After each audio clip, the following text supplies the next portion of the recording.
મહત્વના સમાચાર આવી રહ્યા છે સુરતથી। સુરતની વરાછા પોલીસે નકલી પોલીસને ઝડપી પાડી 5 જેટલા ઇસમો પોલીસ બની જુગારધામ પર રેડ કરી હતી।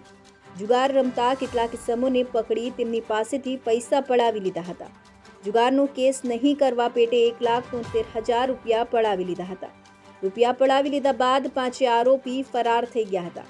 જુગાર રમતા ઇસમોને શંકા જતા વરાછા પોલીસનો સંપર્ક કર્યો હતો।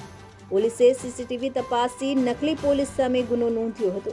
વરાછા પોલીસે 3 આરોપીને પકડી ધરપકડ કરી હતી। અન્ય 2 ઇસમોને વોન્ટેડ જાહેર કરી તપાસ હાથ ધરી।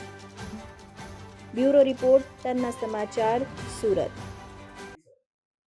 સુરત શહેરના વરાછા પોલીસ સ્ટેશન વિસ્તારમાં ગયા રવિવારે એટલે કે તારીખ 11 ઓગસ્ટના દિવસે સાંજે 4:15 થી લઈ અને 5 વાગ્યા દરમિયાન એકે રોડ પટેલનગરની બાજુમાં વસુંધરા ઇન્ડસ્ટ્રીયલ પ્લોટમાં 9697 નંબરમાં આ કામના ફરિયાદી પોતે એમ્બ્રોઇડરી મશીનના કારખાના ચલાવી અને સાડી જોબ વર્કનું કામ કરે છે।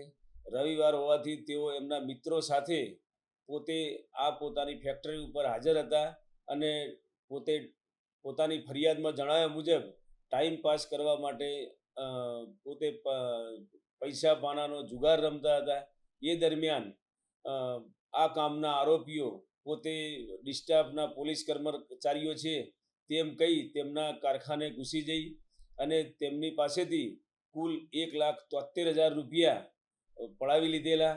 આ બાબતની ફરિયાદી શ્રી મનસુખભાઈ સવાણી નાઓએ વરાછા પોલીસ સ્ટેશન ખાતે ફરિયાદ આપતા આ કામે આરોપી કુલ 3 આરોપીઓ મહેશ ડાંગરા, ભીખુ ઉર્ફે લલિત ચૌહાણ તથા આકાશ પરસોત્તમભાઈ વાઘેલા નાઓની ધરપકડ કરવામાં આવેલ છે। સમગ્ર ઘટનામાં જોતા ફરિયાદીને પોતે સીસીટીવી ચેક કરતા અને આરોપીઓની કામગીરી ઉપર શંકા જતા તેમને પ્રાથમિક દ્રષ્ટિએ જણાવેલું કે પોલીસ તરીકે આવું કોઈ પૈસા લઈ જવાનું અને કેસ નહીં કરવાનું આવી કામગીરી ન કરતા એમને શંકા જતા તેઓએ વરાછા પોલીસ સ્ટેશન ખાતે ફરિયાદ નોંધાવેલ હતી અને આ કામે ગુનામાં ગયેલ સમગ્ર મુદ્દામાલ પોલીસે કબજે કરેલ છે।